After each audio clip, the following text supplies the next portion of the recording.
comedy series Mulligan on Netflix is back for its second season with a killer cast and stars like Tina Fey, Iowa Debris, and Nat Faxon. The sci-fi series plot follows an alien attack that destroys the Earth, and then the remaining survivors team up to avoid repeating past human mistakes. And Kwani spoke to the show's creators, Robert Carlock and Sam Means, about the series and its connections to Boston. And I'm actually going to start with you, Robert, because Nat Faxon, who plays the main character of the show, is very much a Boston guy through and through. And I know you're from Massachusetts as well. So how much of the planning went into just the nitty gritty details that come with the Boston references? My enduring love of the just placeness of Boston and New England. It's such a specific and tribal place. I'm from Weston, Mass. I get no street cred at all, but I'm an observer at least. And I just love how it feels like a place that produces certain kinds of people. And we may have had a little bit Mark Wahlberg in mind just because we were creating the kind of classic everyman hero of the sci-fi, movie that this is the aftermath of. So we were pretty intent on Boston, right? We didn't have to, and as you know, it's the hardest accent for people to get right if they're not really from there. Of course, Nat, I think he's from like Marblehead. He's another just Manchester by the Sea. Manchester by the Sea. He's another softie.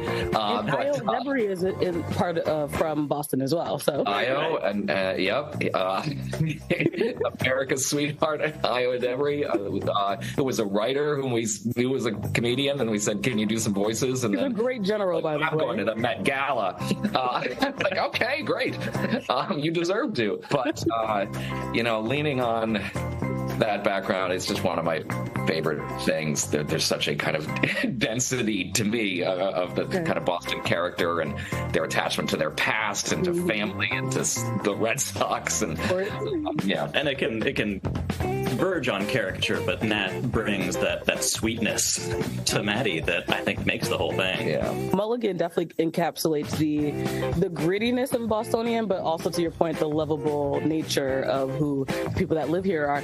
But Sam, I'll go to you with this one first. I was reading your bio and it said that you got a useless degree in philosophy, but I think the funny part of that is that when you watch the show, it's obviously an adult animation, but when you really go to the core of it, and I want to see what both of you think, it really does analyze, I think at least, different parts of society, especially as they are rebuilding after this alien invasion. For example, like the media at the beginning is a guy riding around on a bike and yelling what's going on. But what kind of depth and thought went into the process of making sure that, yes, it's an entertaining show, but also kind of questioning the different parts of our society?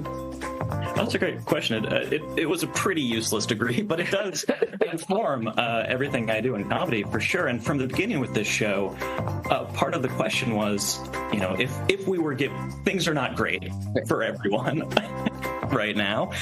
We wrote the show. We started writing during COVID lockdown. Things were going on in the world, and there's always that question of, what if we had a second chance? What if we could start over and do things differently? And one of the questions from the beginning for us was, could we do better? Are we as humans capable of not making these same mistakes over and over and over again, which we seem to throughout history? But we also wanted to come at it from a hopeful place of maybe if we can just work together a little bit, maybe we can just see each other for who we really are, then we can find common ground. And if part of that is because we don't have anything to eat or electricity or water, we can work together to make that happen.